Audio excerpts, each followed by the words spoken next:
Welcome to episode number 56 of Talking Mopars and part 2 of my Direct Connections episode with my friends Jonny Mopar and Mike Coffey. If you didn't hear part 1, go back to episode number 55 and then come back here because this is the part of the interview that picks up where we left off. So, without further ado, if you are a Mopar enthusiast, then you are in the right place. Don't go anywhere. You're tuned into the best Mopar enthusiast-driven podcast on planet Earth, and I'm your host, Chris Albrecht, better known as the Mopar Hunter, and this is Talking Mopars, Direct Connections.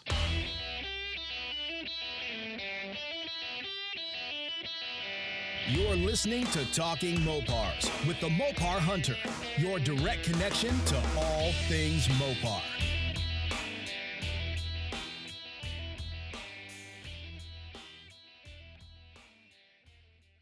So driving out to his place, and he lives a ways out there, and I'm like, man, it's like there's traffic going out there, and I'm just tripping out on there's 2 or 3 trucks behind me, and one of them, the license plate said something about Mopar on it in the personalized plate, and I'm he's got a trailer. You're racing to get to the place. Fuck, and I pull up, and it's seriously, I mean, it was just.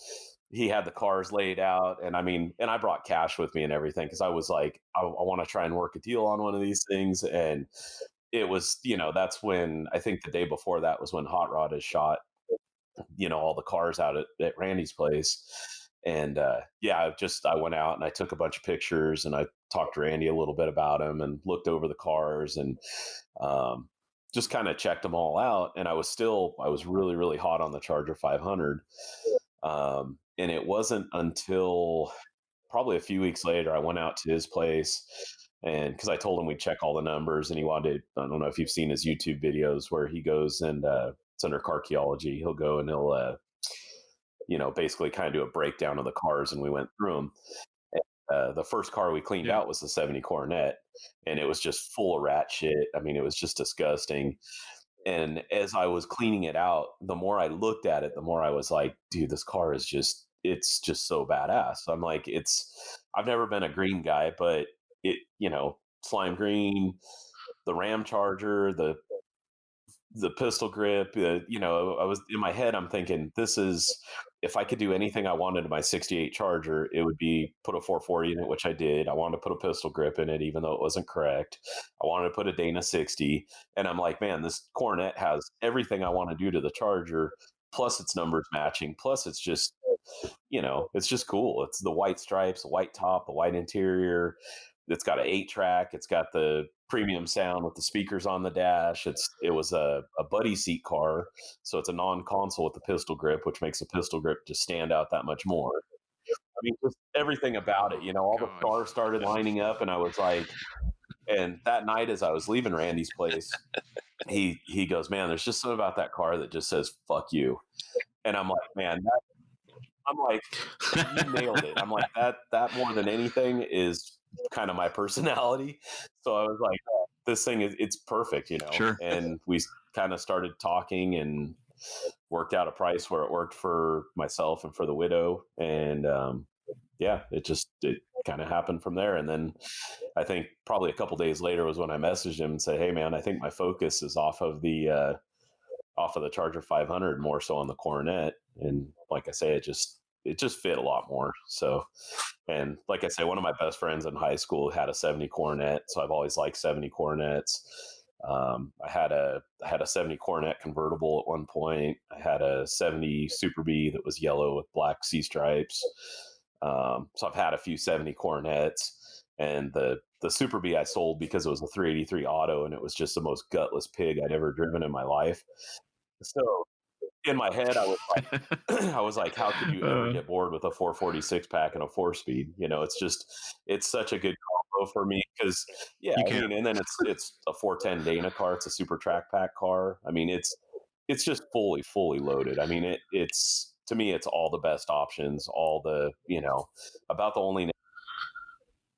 Yeah, is it a white top car? Stripe. And that I've seen, so far that I've seen, it's the only one, which makes me think, I don't know if you've seen the picture I posted on my Instagram of, it was from one of the major auto shows in Detroit in 1970. Yeah, I saw that I'm picture. You pretty think that's the sure, and car? I've had a lot of people say that they really believe it is as well, because they only made in 70 Coronet RTs period. I think they only made just over 100 in FJ5. So right off the bat, just the color is pretty rare. And then 70 would have been the first year for, aside from the liftoff cars, would have been the first year for the six pack, first year for the pistol grip, and then being that they marketed, the 70 Coronet RT was kind of more of like the refined family man type hot rod. The Buddy makes total sense in it as well. Yeah. And then not only that, but without the console, the shifter just stands out. Like it's, you look in there and you see that shifter is like, has presence. And then just being as loaded as it is, I mean, it really kind of makes sense that, the only, I would It's think got to be so. 101. The only thing, the VON number on it, they did have on the fender tag. They had a special code for promotional cars, and it does not have that. So that makes me think, well, True. maybe not. Really? But at the same point, I mean, even the rally wheels that were on it were they were dated late 71, and the car was built early 69. Really? Or sorry, it was built August of 69. August or September. Anyways, 69. That car show was February of 70.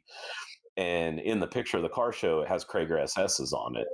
And the wheels that came off of it were late 71 wheels, which would make sense that if they used it as a show car, when it put some new rally wheels on it to sell it, it to me, the story just all kind of fits that there's a good chance it could be. I mean, and on top of it, there's only 97 six-pack cars. So, and so far it's been the only green with white, with all white that I've seen. So if there's only 97 70 RT Coronet six-pack cars, only 97, and then you extrapolate all the options, it has to be either one of one, or I would say one of few. They just God, that's a perfect setup for that car too. White on white on green. One other one, but it didn't have the Ram Charger hood. That's been the only other green with white on white on white that I've seen so far.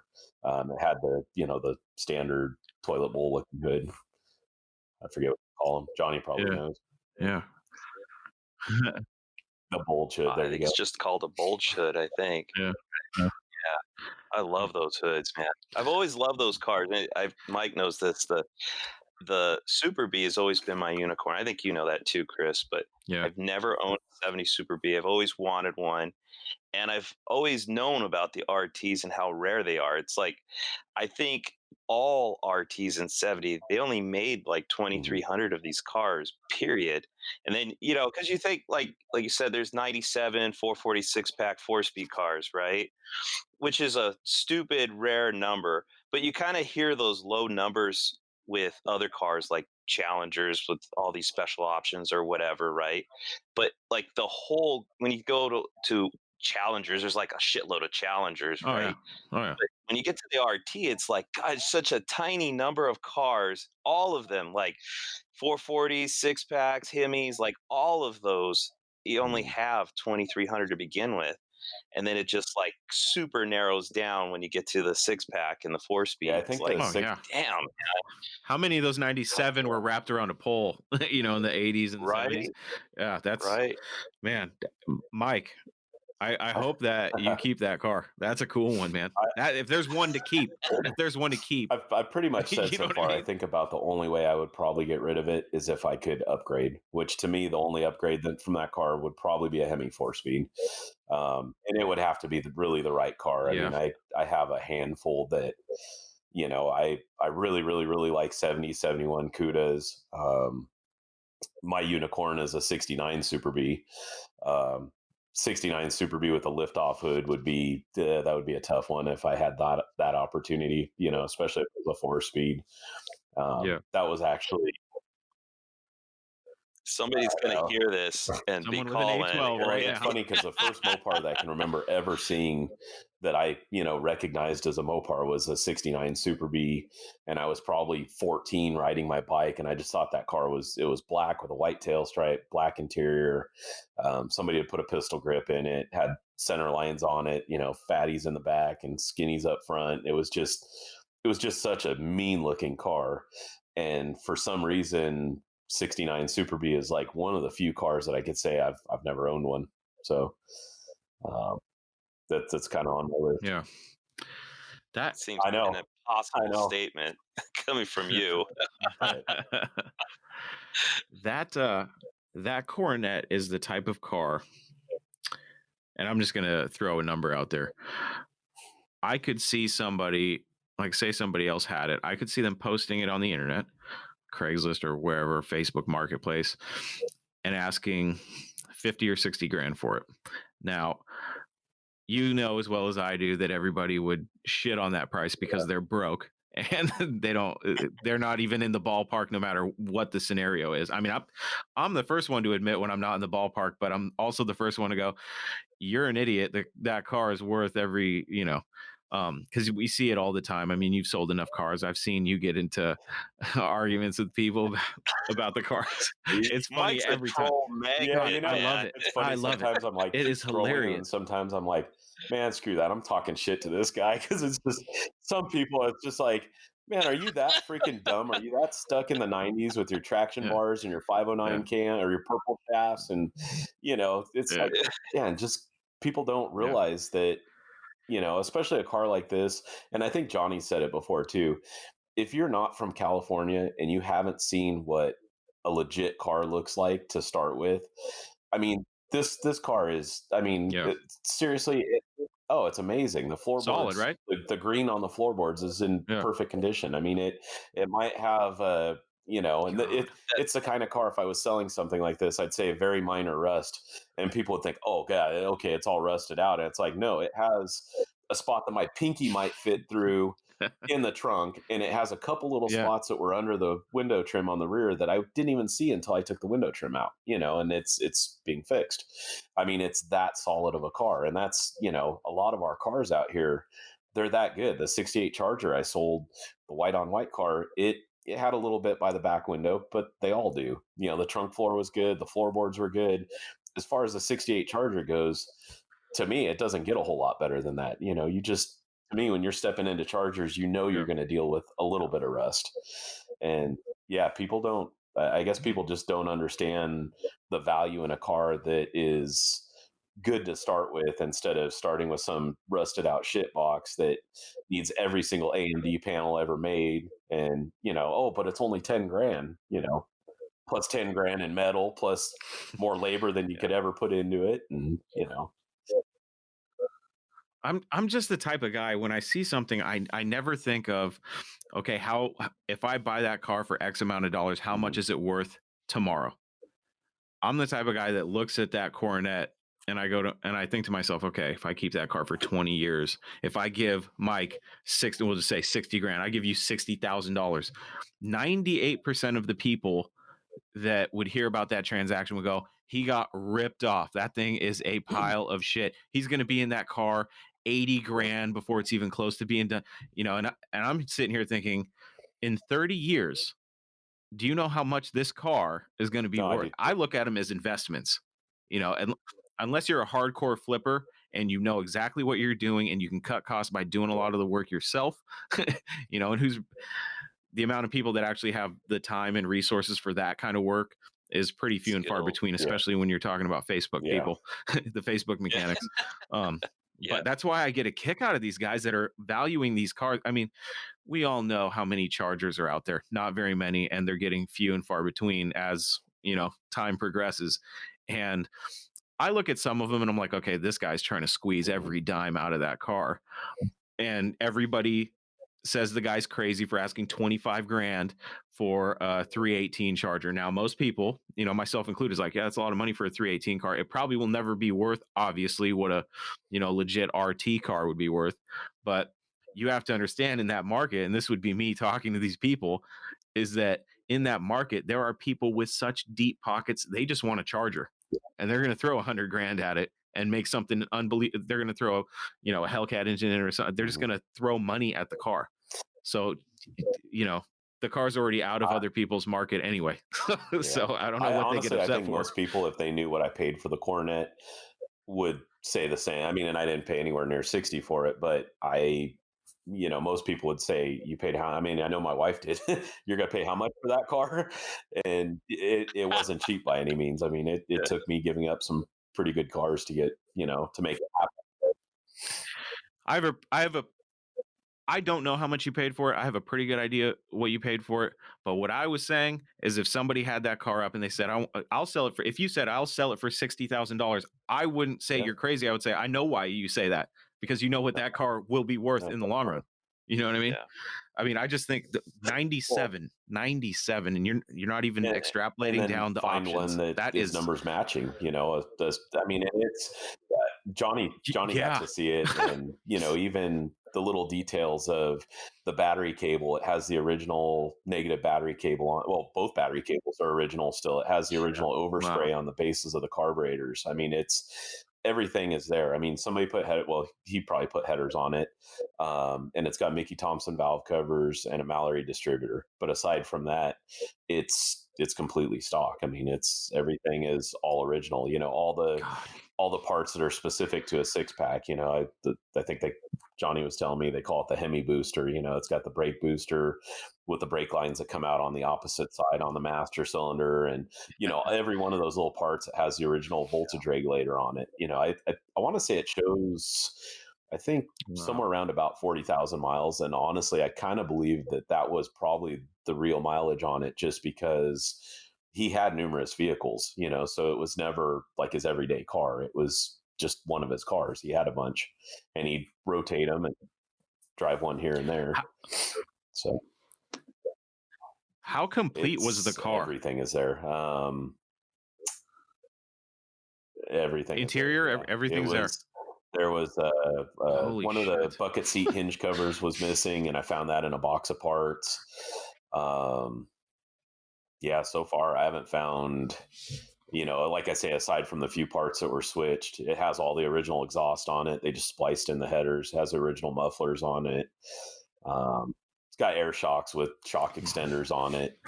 And then the rally wheels that were on the car initially ended up going with the Hemi Challenger. So that's kind of a bummer that I didn't get those, but but no, I mean, every piece of trim's there. I don't think anything was missing on it. And then I bought a few parts extra. I bought a new old stock tail panel from him. That it's an amazing piece by itself. Cool.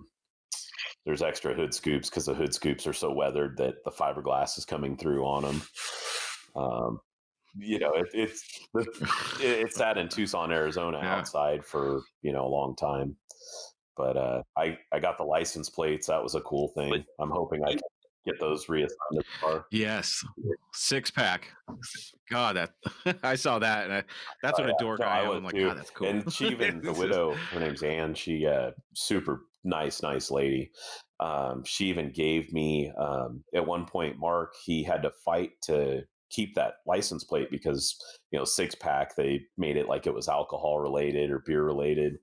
And he wrote out this letter with an explanation, and because at one point the plates fell off of it, or dropped out of the system in Arizona. So when he re-registered it, he wanted to get those plates, and they weren't going to let him do it. So he fought for him, and he got them again. So the front plate on it has a 6 and then a space and pack, and then the back one's just 6-pack altogether. And they're both, one's the early plate, one's the other. But I have all the registration records of it all the way back to 74. It's had that license plate on it. So it's pretty cool that he had that. I'd like to say too, when we're talking about the price or the value of this particular car, it's like, not only is this a rare car to begin with, not only does it have most of its original parts, it's like this story behind the car. I mean, who has a story of a car that you could take back to 1972? Most cars like you see today, if you were to buy a car, there might have been 20, 30, 40 people that have owned that car from day one to now. And I mean, it sounds like if you count Randy, you're the fourth owner of the car, and I don't even think he counts because you kind of bought it from the widow. So you're really kind of like the third owner of this car. That's like an an impossible odds to be able to buy a car like this and Yeah, have so I'd much say history with third that owner car. because Randy really just he basically he handled the estate, so he's kind of just brokered the deal more than anything.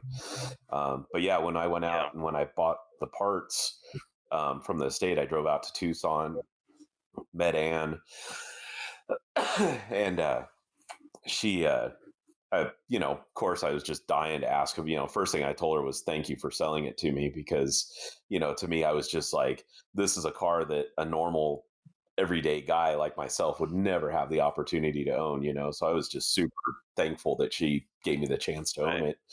And then, I was just dying to ask, do you have any pictures? Do you have the broadcast sheets missing? And Mark was, I was going to ask about that. yeah, does This have got a a fender tag? Fender tag on it? Mark was such Nice. an enthusiast and kind of a hoarder that I would say I'm confident that the broadcast sheet will show up because it was missing out of this car and it was missing out of the Hemi Challenger. So I'm pretty confident there's probably a file somewhere where it's, hopefully it'll show. He was a Mopar guy and he knew that those existed and he wanted to keep them in good shape. Let's hope. Let's hope. God, that would be awesome. At one point when they needed money, so cool. Somebody randomly knocked on the door because the Challenger, the Hemi Challenger, it sat in the driveway of just kind of a normal house, and a Hemi 4-speed Challenger sitting in the driveway, and people would knock on the door, and somebody offered him $100,000 for it at one point, I guess like in the 90s, and he told him no, and he ended up keeping it. So I mean, he loved these cars. He was dedicated to them, and yeah, I mean, he was definitely, they meant something to him. So it wasn't like he just, bought them and neglected them. These were his babies. They just, he had moved on. He was real big into politics and that kind of stuff. And, I think he just basically like I said, the collection was more than he could handle. But anyways, when I met Ann, I asked her about the car. I said, so did you guys drive it a lot? And she said, well, that was always my favorite. She said that was actually the car that we drove off in my wedding on. And then she went in the house and she pulled out, the photo album and had pictures of her and Mark in the back seat after they were married, and pictures of the car driving away with the pull top cans behind it, and just married on the back window. And you can see the 6-pack license plate. And, wow. Like I said, me being kind of like a old stuff and history of cars and that stuff, like I was just geeking out on all of it. I was like, man, this is just, insane, and then she brought out the photo albums and was showing all the other cars, and it was like, holy crap, but it was pretty, it was a neat experience. And see, for her, it's probably really cool that somebody who's passionate about the cars got it. You know what I mean? And not some guy who's going to flip it. Yeah, well, who knows what you're going to do with it, but I really don't have plans on it. God, that car is just so cool. God, that's a cool car. Johnny, let me ask you something. Sure. If that was your car, what would you sell it for? If you had the car and you had to put it up for sale, what would you ask for it? I think I would put it up for your number. Really? 60,000 sounds right to me. Yeah. Yeah. I mean, I think it's easy. I like the stories of these cars. When you have a car like that, that story adds a lot of value to that car, in my opinion. And then you have this super rare car on top of that. And when I was over at Mike's checking out the car, he had the whole interior out of it because he was cleaning it, and it was like, I was just like, holy shit, the floor on this thing, it was almost like a neon dance floor because it had paint across the whole thing. Like he just sprayed it. It looked so super clean. You usually have like some rust, even if it's just surface rust, on the front floors or maybe the back floors. And this thing was just like, from what I remember, it was just spotless. It's just like, crap, man. I was hoping, we have our big fall fling car show out here they were going to put at Irwindale this year, and last minute they canceled it. And I know Mike was scurrying trying to get the interior back in it and get it all ready to show, to take it to the show. And I was kind of excited to go see it, with all the interior back in it and stuff. And then unfortunately they canceled the show last minute, so we didn't get to see that. I don't know what show we can next go to and perhaps appreciate the cars. Probably Spring Fling, maybe. But depends on who wins the election. Right? Oops, I'm not supposed to talk politics, and I won't. I think you're right. I'll leave it at that. I'm tired of wearing these masks. I'll tell you that. Yeah. I want to get back to the way things were, car shows, all that fun stuff. This year sucked. I'm over it. Well, it didn't suck for Mike. So when I brought the car home, my first thought was like, okay, I don't want to lose motivation on this thing. I want to make it run, which I got it running. Started ordering parts for it. Had a couple friends that wanted to help out on it. And so, I mean, I was like, go. So I had no intent of taking it to Fall Fling.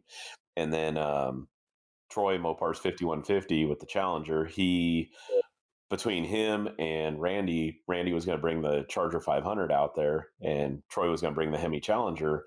So we started all kind of talking on a group text thinking, okay, we're going to bring the 3 cars down there, show them together. They just came out in hot rod. Like, it would have been super, super cool to get them all together. And of course I had the scoops off, all the Ram Charger stuff was off, all the final top trim and all the window trims off. And I had all the seats and interior carpet, everything out. So I was kind of bummed out. I was like, man, of course now I want to bring it to the show. So I was doing my best to slam it all back together just to get it out there. And then, I think Wednesday before the show, well, actually, the show would have been today. Wednesday we got word that was it. And they pulled the plug on it, and it was kind of a bummer. And it was, so I heard it was like the mayor of Irwindale or something just all of a sudden pulled the plug on it. I heard mixed stuff. I heard that somebody complained because I heard there was going to be a big gathering, that said, oh, they can't do that, and caused a fit about it or something. But I don't know, there was all kinds of speculation and hearsay on it. So, but it was a bummer. To be honest with you, I could see that entire the entire collection of cars that were purchased at that time. I could see all of those at the Muscle Car and Corvette Nationals in the Barn Find exhibit. They're the perfect types of cars for that, because Mopar's 5150, they're always there. So I wouldn't be surprised if you get a call like, hey, you need to get this thing over here. So cool. So how long had it been since the car last ran? Yesterday, right? Yeah, I drove it yesterday. Oh, you mean before that? Before that. No, it so I think the last tags on it were 02. And that was the thing when I bought it, or when I made the deal on it. Obviously it wasn't running, and I didn't even which it was probably stupid of me, I didn't even put a wrench on it to try and roll it over or anything. So I mean, I kind of really took a shot in the dark. But what made me feel better was the battery that was in it had a date code of 07 on it. And the spark plugs, you could see, past the plug boots, and the wires were all chewed off from rats. But it had like Bosch Platinums in it. So in my head, I'm thinking, okay, somebody, I don't know why you put those in it, but somebody had it running, or was doing something with it. So I felt pretty good about it with that.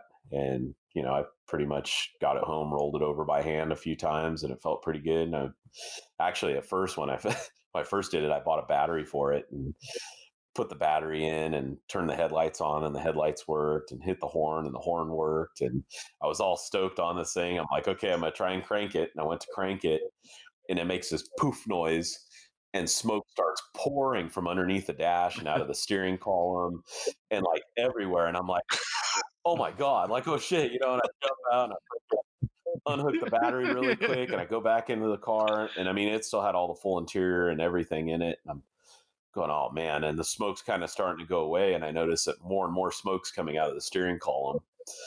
And I'm like, oh shit. So I twist the horn button off. And when I twist it off, I could see flames inside the steering column.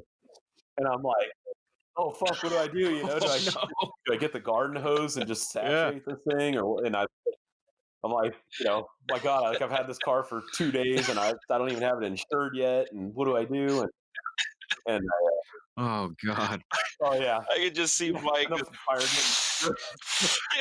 But so luckily I thought of that, and I went and I grabbed just a shop towel and got it wet, and I kind of wrang it out over the column, and it sizzled, and luckily it went out, and so I have a little bit of work to do there on it. I need to put new wiring in the harness, and I don't know what the hell.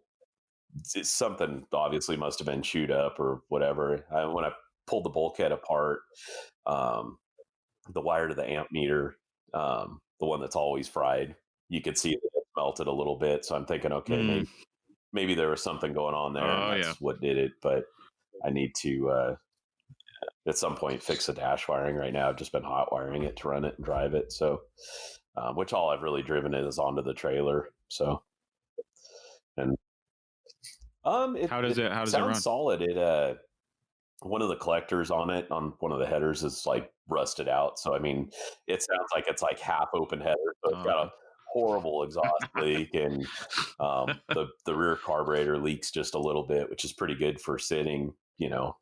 That's all it is.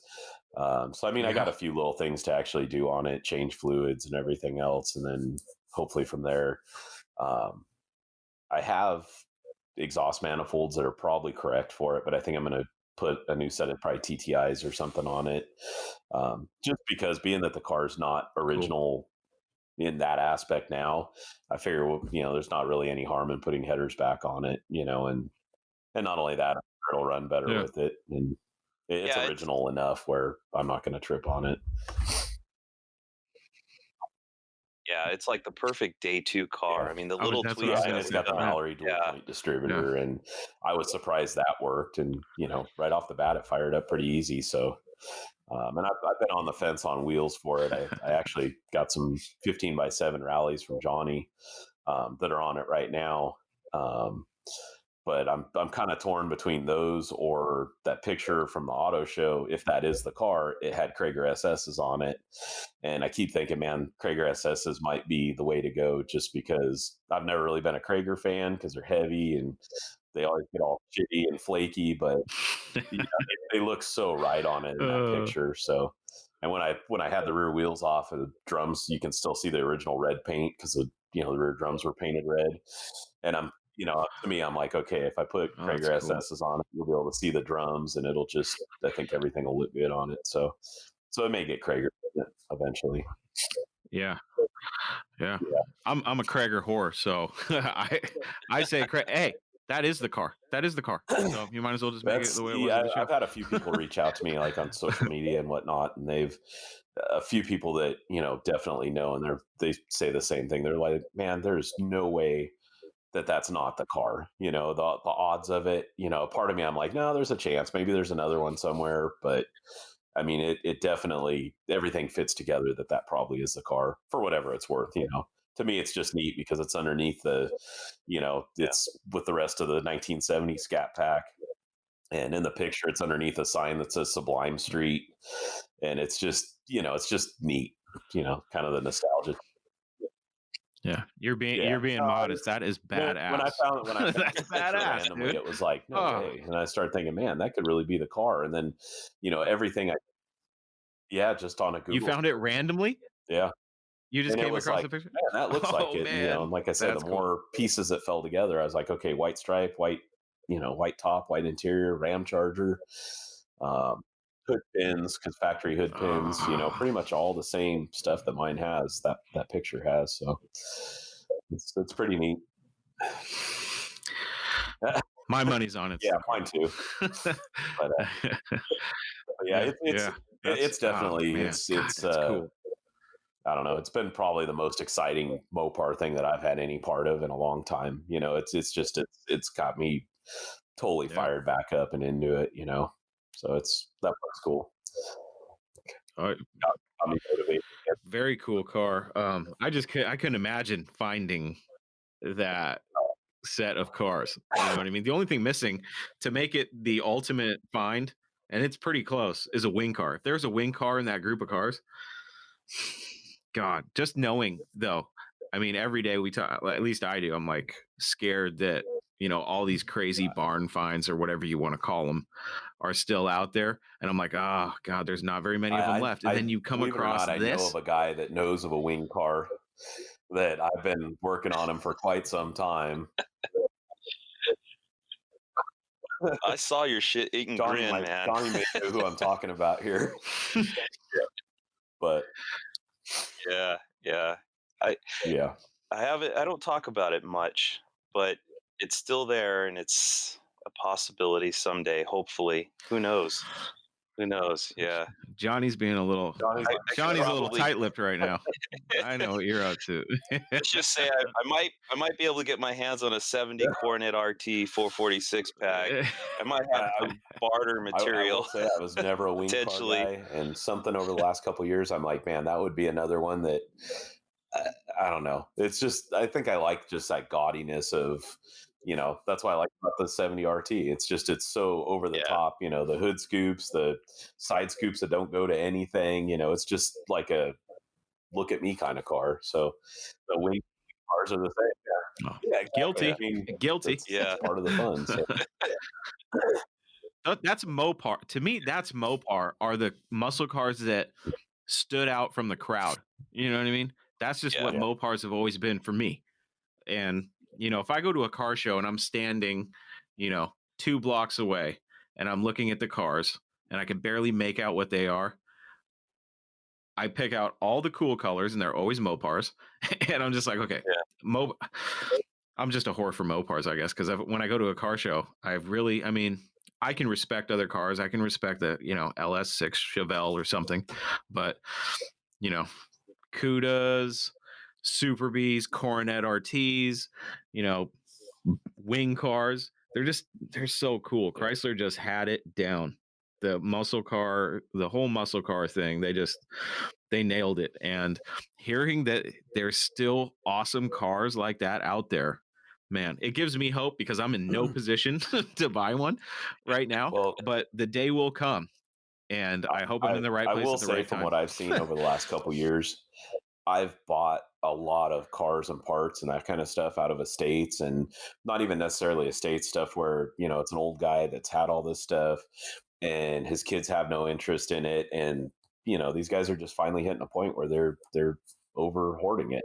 And it seems like a lot of good stuff is coming out of the woodwork because of that, because, you figure a lot of the guys that have been into this stuff for a long time that have these cars, they're hitting the point where they're passing away, getting sick, getting old, and it's bringing it up. So it definitely, a lot's been coming up lately. Yeah, I was just talking to Chris Field about this at the car show today, and he was saying that he's like, it seems like we're going through a generational phase where a lot of these guys are they're getting to where they're so old, and a lot of them are dying off, and then these hoards that they have, tucked away in their backyards or whatever, they're just like all of a sudden getting exposed to the world. It's like, holy shit, it's a plethora of Mopars that have just been hidden for 40 or 50 years. Good example, but I think I told Johnny about this one. There was a estate sale locally, kind of right in between myself and Johnny out in Menifee. And I could see some random Mopar stuff in the background of the picture. So, of course, I was there. I took a day off of work. I was there, on a typical Mopar guy. I saw some Mopar shit in the picture in the background. So I get out there and I'm like, holy crap, there's like, a lot of really random stuff, like signed Richard Petty picture, a lot of pictures of old, race stuff. Cool.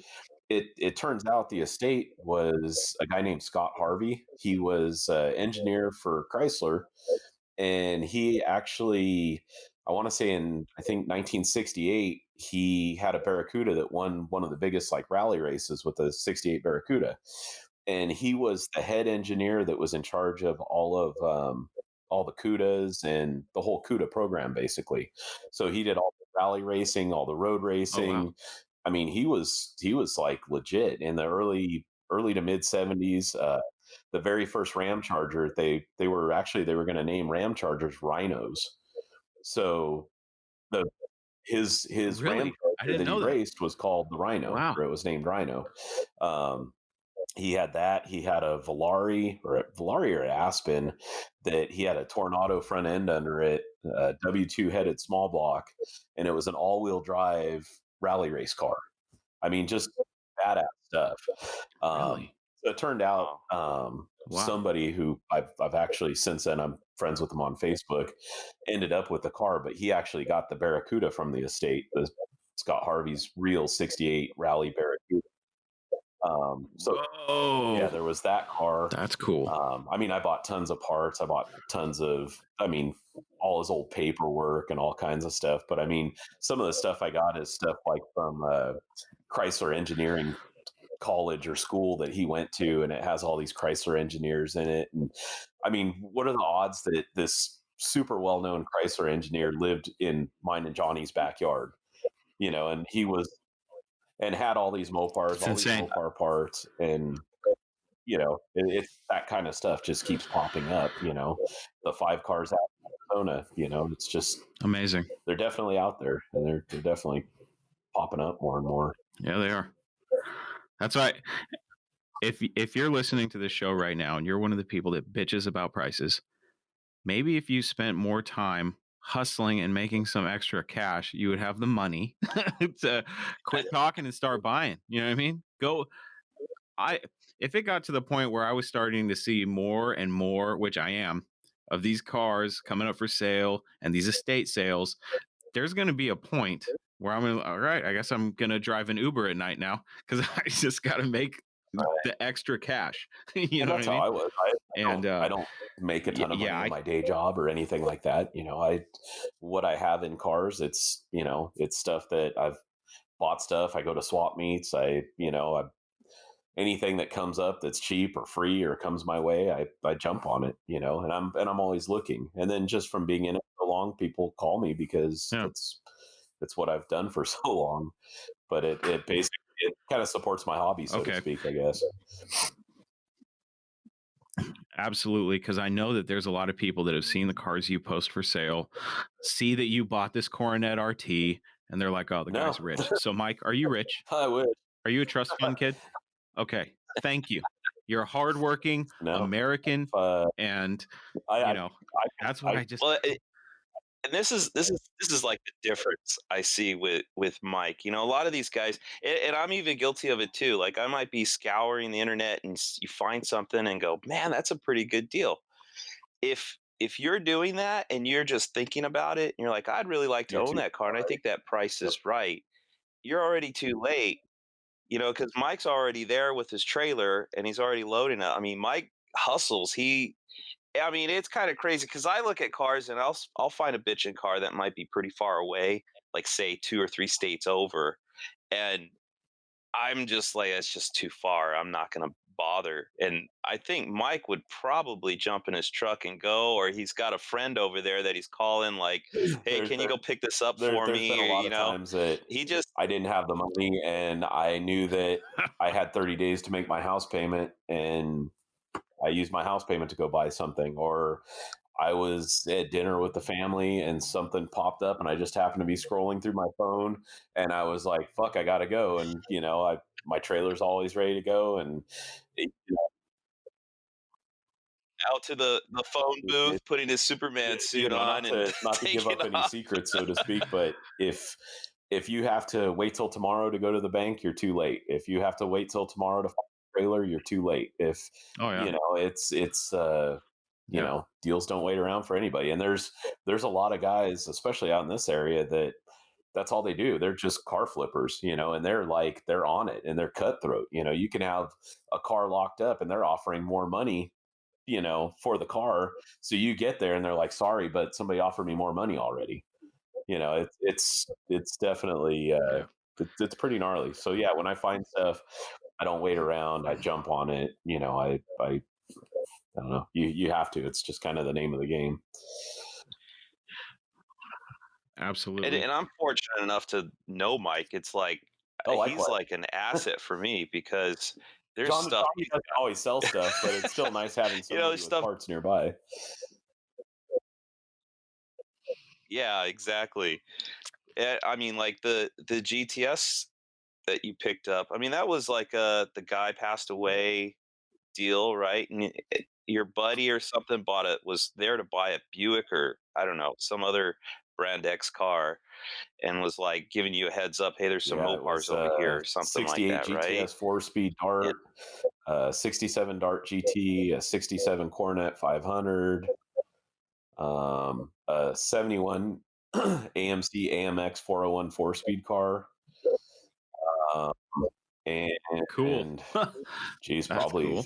I want to say I think there was another one, a Chrysler Newport, but yeah, same thing. You know, the guy passed away, and the widow was going to have the car scrapped, and you know, I offered her fair prices. I didn't by any means take advantage of her. You know, I offered what I felt was a fair price on what the cars were, and she was more than happy. You know, used the money to fix up her house, and it was a win-win. Did you flip Johnny them or what? The GTS, the AM. How long ago was this? I'm gonna say. Oh, this is probably 5 years ago, maybe. Okay. Maybe not that long. Okay, because Johnny's always talking shit about A bodies, and I was like, "You got a GTS Dart, and you're talking shit about A bodies." And I bought a 340 Demon from him a while back, so don't let him hustle you. He got me at a weak point. Like these damn A bodies, and he swooped it in and took it out of my hands. No, that was actually a time where I had a glut of cars and I was doing the rings, and that car was on the outer ring, and Mike's always down for an A body, so that one was pretty much a no-brainer. I regret getting rid of it too. It's like that was a cool 340 vitamin C orange, right? Yeah, but oh well. But the GTS, this is what Mike's famous for. When he buys a car, it's at the car wash. The do-it-yourself car washes with the big pressure washer and stuff. Yeah. He doesn't even say the car's for sale. He doesn't say that there's a price. But everybody that knows Mike, it's like if you see a car getting pressure washed and you want it, that's the point, because it's the same thing. You got to act quick. It's like when I saw the GTS, I was like, dude, how much? How much do you want for the car? And I went over there to check it out, and he threw me a number I thought was fair. I didn't even haggle on the price. It was just like, I'm not going to try to, it was a badass car. It was missing the motor. I think, you threw in a trans with it, a 4-speed. And then I had it for a while, and I think it was around the same time I got rid of the Demon. I was going through the rings, and those cars the A bodies were on the outer rings, so they got some C bodies got let go first, and then the A bodies. And so I'm like the catfish. I scavenge all the lowly A bodies off the bottom that nobody else wants. He scrapes up a few 340 cars every now and then too. So us broke guys want those A bodies. Funny because if ultimately if I ever could only have one car, believe it or not, I'd probably have a Duster with a big block in it, because it's I guess my roots. I mean, I've always had a Duster. It was my first car. Yeah, something stupid about them that I love, especially 70-71s, and it's just. I don't know. I'm staring at mine right now, so I'm in the garage and it's right in front of me. So, oh no, because you'll see the rest of my. Turn the camera around. Yeah, hey, the Coronet's at the shop. Yeah, the Coronet's at my friend's shop out in Palm Desert, and it's getting that work done. So, yeah, cool. Yeah, I put a post on Instagram the other day with it on the trailer and with the little waving, and people were freaking out. Fucker, you got rid of it already? And I'm like, I'm just playing around. Yeah. How many serious offers have you gotten on the car? I really haven't. Have you gotten any? I had one guy that came out and bought some parts from me that he was really hard trying to get a price out of me on it. Like he kept asking, well, what about when you're ready to sell it? And I told him, man, I'm not to that point, so I don't even know.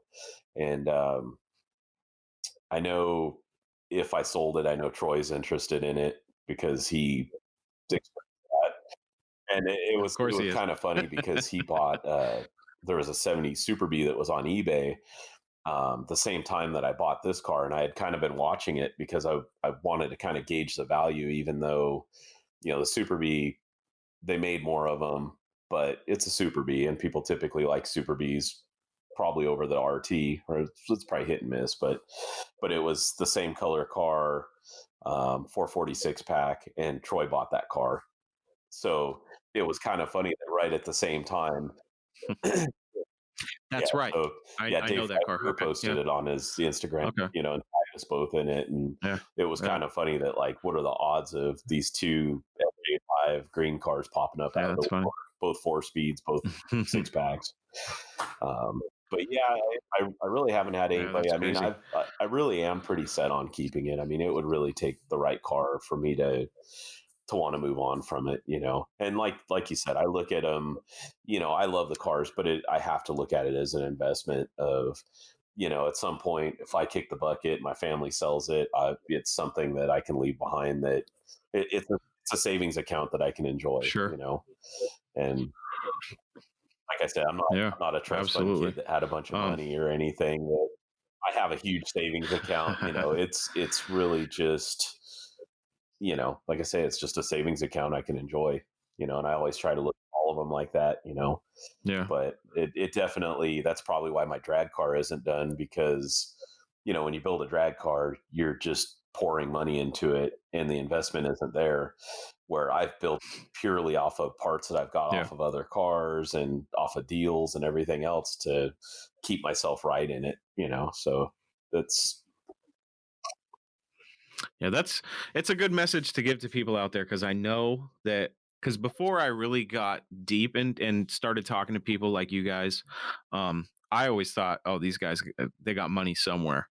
But the more and more I get into it, it's just a lot of hardworking dudes that know how to wheel and deal, and that have been in the game for 20, 30, 40 years. And they've made they made that network, those connections.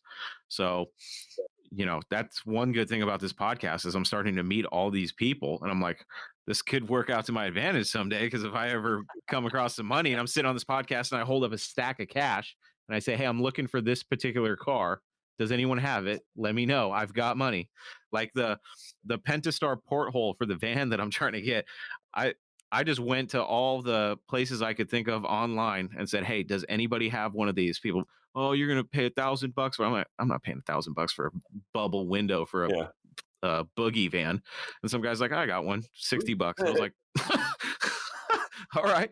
Yeah, finally I get a deal, and it's on a window. I think definitely you're setting yourself up to be in the right spot where, I for instance, Troy, I think a big part of where he finds a lot of the cars is because he has such a following on social media. Anytime anything pops up, they're tagging him on it, and he's almost got first crack at anything, and he's got people that work for him in all the right places to pick up cars. And, he's definitely, he does. he's got it going on, man. I think that's the hardest part about buying a Mopar now, is beating him to anything. But in about 10 years, I'm going to start Mopars 6170. No, he just, I see the amount of cars that guys like him acquire and they rebuild. And it's just, I never look at it like jealousy. I just look at it like, whatever he's doing it right. And he's set himself up. It's like chess. And that's what I noticed with the guys that have all the cool cars, like yourself and those guys. And there's quite a few guys out there that have, every time you look at their social media, they've got something new and cool. And you're like, I think it's all right, so I guess awesome, it's just a matter of setting yourself up. With what Troy does, he's saving a ton of cars. He's bringing them out. He's getting them out to people are enjoying them again. The ones that he does sell, they're getting fixed up and preserved, and they're getting a whole nother life. And I mean, I kind of look at it the same way with myself. When I buy parts, if I buy something I don't need, I guarantee that whatever parts I buy, they're going to end up with somebody that's going to use them instead of locked up in a hoard somewhere, or whatever cars I buy, the same thing, they're moving on, they're getting a new life, they're actually getting used and enjoyed.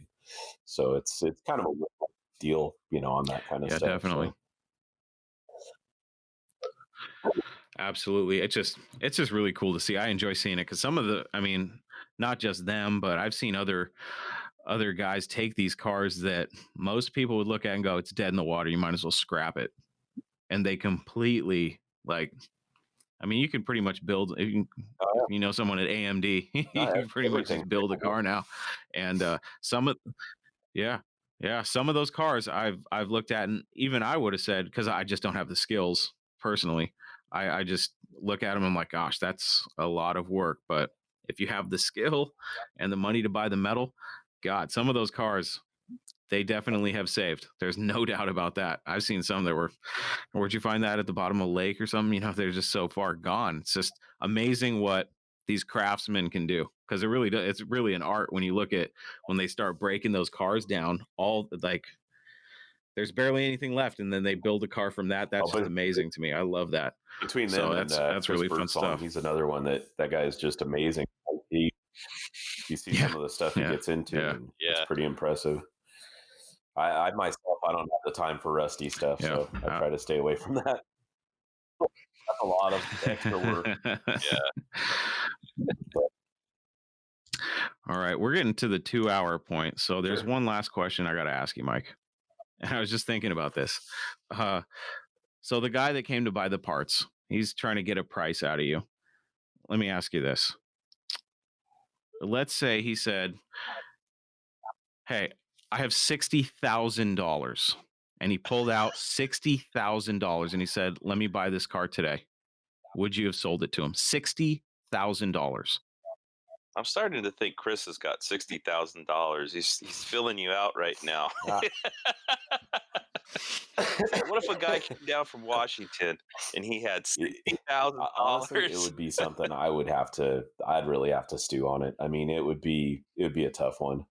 It's kind of really, it's like I told you, I have a guy that hit me up on the van, and I told him, he saw it for 15 when I had it listed for 15.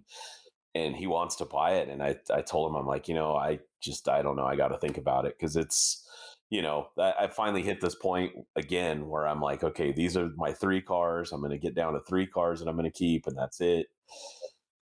I might make a 4th exception if I could find a 70-71 CUDA, but I'm pretty set on these are the 3 cars, and I don't know. But I'm also that person that everything's always for sale.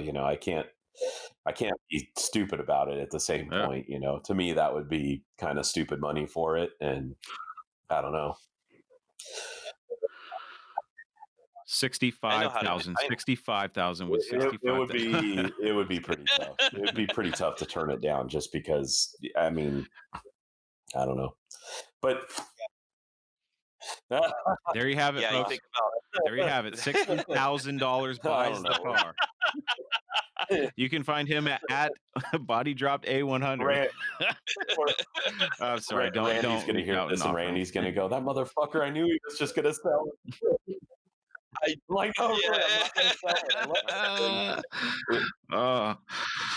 I'm surprised nobody's come out of the woodwork and really thrown some cash at you, but I just don't get it. And going back to the people like the guy, it's like, I hate when people do that, and I do it. So I hate myself. If you're trying to buy a car and you're trying to make an offer, don't make the offer until you have the cash and know how much you would pay for that car. If you really want it, you'll give the guy a price and say, hey, I've got this. Will you sell it to me for that? And if you won't, then you're out. You're out of the game. I think too many people are just trying to get that crazy deal. And sometimes if it's the right car, like you said, shit or get off the pot. If you don't get that car, somebody else has got the money too. I think really, if the right person saw it, that had to have it, that had the money, I think it's one of those cars that sky's the limit. But I think it would really take that right person. But that's why God doesn't let me have money, because He knows I would just buy so much shit. So yesterday I met Mike Brewer from Wheeler Dealers.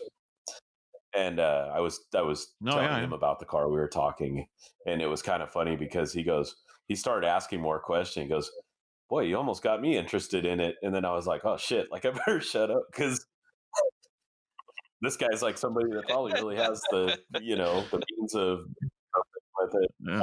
It's got that TV money. Kind of funny stuff. But yeah, I don't know. I really hope that I hang on to it because like I say, I know it's a special car. I know it's not something that I'll come across another one, and I hope I do. Here's the thing. It's like, well, here's the thing. It's like being realistic about it and playing the devil's advocate, because I think this is one of those cars where it's like, this could be it. I mean, this could be the highest level car you may ever own. It's so high up there. Yeah, mine. That, hold on a second. I'm getting a message here. Okay. It's so high up there that there's not a whole lot of cars above it. And there's a good likelihood that you may never own a car higher than that. So if you let it go, that's like, it could be the game over as far as like owning a car that prestigious, But then on the flip side, the devil's advocate side, it's like, if you got that crazy number, let's say some rich guy comes up and is like, here's $60,000. And you think about all the other Mopars you could potentially buy with that money, you can finish the race car, you can have a bitchin' 68 Charger, you start looking at it that way. It's like, man, and that's kind of like the better cars that I've had in my past that I've sold. The 69, I had a 69 Charger RTSE.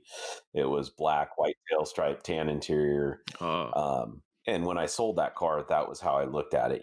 I didn't want to sell it, but I made a few bucks on it. And I looked at it at the time of, man, what can I buy in its place? There's so much potential with a nice chunk of money like that. So, definitely when you get to the B body and E body money, I mean, you could sell a mediocre B body and buy a super throwdown A body. So, yeah, right. It's that's like, very true. but yeah, I mean, well, let's hope nobody offers you that kind of stupid money, Mike. Let's hope everybody offers you what you paid for the car. And honestly, what I paid for it, I felt was pretty much in my eyes, like that's what I probably paid more than what I thought it was worth. But as time has gone on and I've gotten deeper into it and learned more about it, I'm starting to feel like I did well on it. So, I mean, I think I don't know. I think I did okay on it. But at the same point, I don't see any. How much did you pay for it, Mike? No, I'm kidding. That's no, it's definitely one of those cars where I could see it, eventually, or even I really could see somebody making you an offer on that car just because of how special it really is. And I almost want it to happen just so I can see where you're really at. Like what makes him go, yes, sold. Sold. Like that indecent proposal movie, where like, man, I don't know, that's a lot of money. Yeah, that's pretty much it. And I love Mopars, but I love right on, too, man. So it's a tough one. It's yeah. Now, hey, Johnny, with the prices of Chargers, you have a few Chargers, and you see what they're going for. They're going for 25, 30,000. If you sell a few of those, you might be able to, coax Mike into. I can afford it. Yeah, maybe you never know. But one of 97, 446 pack, 1970 Coronet RT, perfect color. The car's perfect. When I saw it, I was like, oh, and the Challenger, very obviously it's a Hemi car, 4-speed car, numbers matching. That's another one of those holy grails. But there's something about the high impact. Now, if the Challenger was when it comes down to value, the high impact will make a giant difference, as if it was a black car, it probably wouldn't, even though TX9 Mopars matter, it when it comes to those high impact paint colors, to me, I just see the value even more in it. And with that picture that you have of it at the show, oh God, there's just there's too much cool stuff around that car where if I had the money and I had to choose between the two of them, I would probably, I mean, this is crazy because I would love to have a Hemi car. That Coronet is just too cool. The right color, just gosh. I feel the I might same be way, crazy but at the saying same that, point, but I do have some regret that the Hemi car, it went for a lot of money, but to me, I started looking at it and thinking about it after the fact, after it was sold, that man, I probably, I don't know, I yeah. could have pulled money out of my house, or I could have done something to try and make that deal happen. And I mean, really just talk about a once in a lifetime opportunity to own, that car, I think is one of 54 or something like that. But it's, it's an amazing car, but I'm more than stoked with what I have. I mean, the Coronet's cool. It with me, I have some history with 70 Absolutely. Coronets, so it's, I don't know. It was a good fit when it was all said and done. And even I was talking to Randy, I want to say last week, and he said the same thing. He goes, "Man, I just think that car is just a perfect fit with you," and it really feels like it is. I like it's comfortable. It's just everything about it. It's just a good fit. So hopefully I get it on the road soon and start driving it. And hopefully it's out and about. And I'm a little nervous about touching up the paint because I get a lot of people that are like, "Man, don't touch the paint, leave it alone." But it's, in person, well, I mean, the pictures in Hot Rod show it pretty well. It's pretty crusty on the top half. All the paint's pretty burnt off the top half. The stripe, like you were talking about, it's crazy for people that haven't seen. The white tail stripe was on it so long that it started to crack, and then where the cracks were, basically where the white stripe is, it's all green now on surface rust, and you can see where the cracks were in the green because it cooked the paint. So I mean, it looks like there's a sticker stripe that's cracked, but it's the paint because that's where the sticker preserved it. Like it's just it's kind of a trick, that's how it naturally cooked. But yeah, it's bitching. Yeah, it's absolutely bitching. I love it. I'm assuming you've been taking a shitload of pictures of the car. Documented everything I can. God.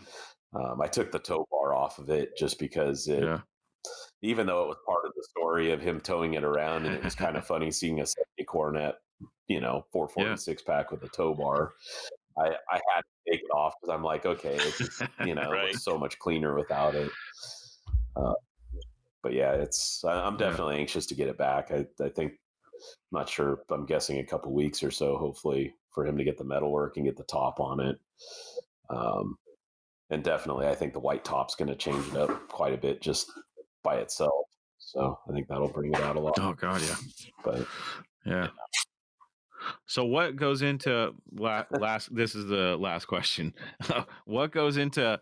So it's so burnt on the top. What kind of prep work goes into putting a vinyl top back on it? Pretty much what we're going with, just out of not getting too far into it and preserving it. Pretty much just wire wheeling everything down, getting as much rust off of it as you can, and then they're using, I believe it's called No Rust. It's like Por 15. Where it's like a rust inhibitor, preventer, converter, whatever you want to call it, and it seals it. And the product they're using, it actually comes in white, so it'll be basically painted in white with that paint to protect it. And then, like I say, there's a few holes around the back window. He's going to metalwork all those in, fix them, pull the back window out, put the back window back in, and then do. Is he going to pull the windshield too? I know the vinyl cars are tucked in. Yeah, I like probably in the window should, panel, but I don't want to get too far into it. There's like a little bit of delamination around the windshield. So it would probably be a good time to pull the windshield out. But if I pulled the windshield out, I'd want to replace the dash pad. And at that point, probably pull the whole dash and just restore the dash. So it just kind of opens up a whole nother can of worms. And it's like, you know what, let's fix the rust, put a vinyl top on. He said he can tuck it in the front to where he won't have to pull the windshield out. So basically, yeah, I mean, it should at that point keep any more rust from coming back. And then the rest of the top, that's the tough part. You know, do you leave it surface rust where it's going to keep getting worse? Do you scuff it and clear it? Do you know, there's a bunch of different ways to go, but I've never been a fan of cleared patina. So I would rather fix what rust is there. I mean, what surface rust is there, as far as just blend it. And then my friend that's going to do it, he's really, really good with doing like kind of fake patina, you know, where they buff through and they make it look as if its original was just buffed. So if we touch it in, it'll basically look as if like the sides, you know, there'll be thin spots where you can see through and that kind of stuff. So it'll have a real original appearing look, hopefully. Cool. Definitely, I don't want to restore it. I want to preserve as much as I can, and not really into the restoration stuff. Awesome. I like an original car a lot more. I mean, it just does a lot more for me, and especially with the story and everything else. You know, I don't want to get too overboard on it. So yeah. Yep. I've been hearing that a lot lately. People love the barn find cars and just getting them back on the road. I love it, man. I can't wait to see where you go with this car and just see it back on the road, and it shows. I think it's going to be one of those cars where, you know, you're going to be parked next to something really nice, 6-figure car, and people are going to go right to the Coronet. It's just one of those cars, man. But Mike, thanks for joining me today. Jonny, as always, thanks for coming on. Absolutely. Yeah. I know. I love talking to you guys. We could probably go another just hearing 2 your hours. stories. I feel like I left half of what I figured we'd talk about. Oh man. Well, you know what that means. You're just gonna have to come back and talk Mopars again, buddy. So yeah, we'll get you back on. Guys, where can they find, let's go, Jonny, where can they find you if they want to link up with you on social media or even on your YouTube channel? Oh yeah, thanks for the plug. Yeah, I do have a YouTube channel. I just do a lot of DIY or do-it-yourself stuff on my cars. You know, so if you like doing your own work, and you know, there's always these trials and tribulations you go through with these cars. So it's kind of good to watch somebody else go through it and figure stuff out, or let them make the mistakes, and then you get to do it right. So follow me on Jonny Mopar on YouTube. On Facebook, I'm also Jonny Mopar. Although there's a ton of people that send me friend requests, and it's like hard to sift through all of them. Like, is this guy really, you know, a good match, or is this hot chick from Estonia, you know, has yeah, you know, so it's easier to just follow me on YouTube. So, and if you don't mind, I got another friend who has a YouTube channel called It's Just Mopar Joe, who I just linked up with. He's a pretty cool guy. He does a lot of do-it-yourself stuff too. So he's got a 70 Challenger with a 3rd gen Hemi in it. Nice. He's got some D100s and stuff, and yeah, it's some cool stuff. Awesome. Mike, where can they find you if they want to follow along with the build of the Coronet? Mine, it's body dropped A100 on Instagram. I kind of started another one that I haven't done a lot with yet, but I plan on in the future. It'll be Coffey Motorsports. It's Coffey_Motorsports. And aside from that, Randy Carlson, who did the car estate, I've been on a bunch of his videos on his YouTube. So if you look up Carkeology on YouTube, you can see me on there digging through all these cars and digging through all the rat shit on the court and everything else. So, yeah, digging through rat shit, pulling 6-packs and intakes out. That's one thing I forgot to ask. When the car was found, okay, this is the last question.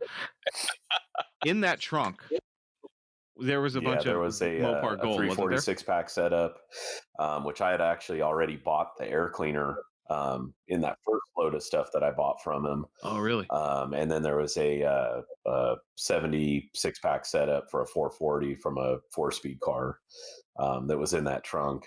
And then there was, which all that stuff I bought from Randy, but it was all separate, you know. Unfortunately, it didn't come with the car. It was like, you know, so I spent a whole bunch of money in parts, but it was one of those things where do you ever have that opportunity to buy that kind of part? You know, you don't see this stuff. God. So yeah, definitely. If you watch Randy's videos, like I say, it's at Carkeology.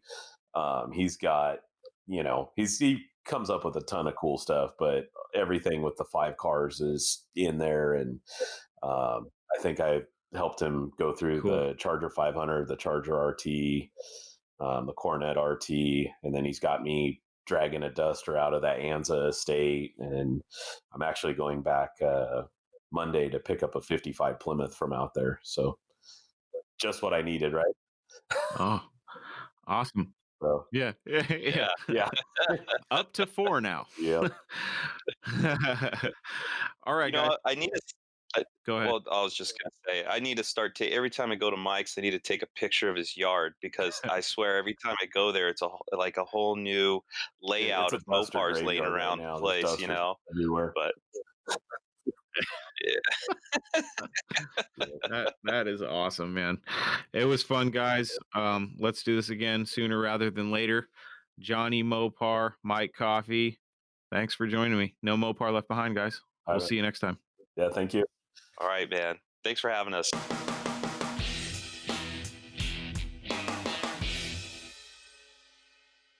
And that concludes part 2 of Direct Connections with Jonny Mopar and Mike Coffey. Thank you all for listening to the show. Special thanks to my friends over at HemiPages.com and DIYHemi.com. They have some really cool stuff going on, so be sure to check them out and go give them a like on social media. All right?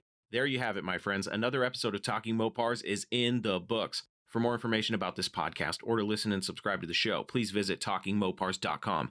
And don't forget that you can send me your Mopar stories, questions, comments, complaints, suggestions, and everything else on your Mopar addicted mind to Chris at TalkingMopars.com. Or leave me a voice message on my voicemail box at 209-28-MOPAR to hear yourself on the show. Before you ride off into the sunset and put that pedal to the metal, I got to tell you about a great way to help support the show, and that's by picking up some merch in the Talking Mopars merch shop. Not only can you get some cool Talking Mopars swag, but you can also help me keep this show on the road. So if you'd like to help support this show, jump on over to TalkingMopars.com and in the menu click on Talking Mopars merch, and that's going to take you right to the merch shop. That's it, my friends. Until we talk again, I am your host, Chris Albrecht, and that was Talking Mopars Direct Connections.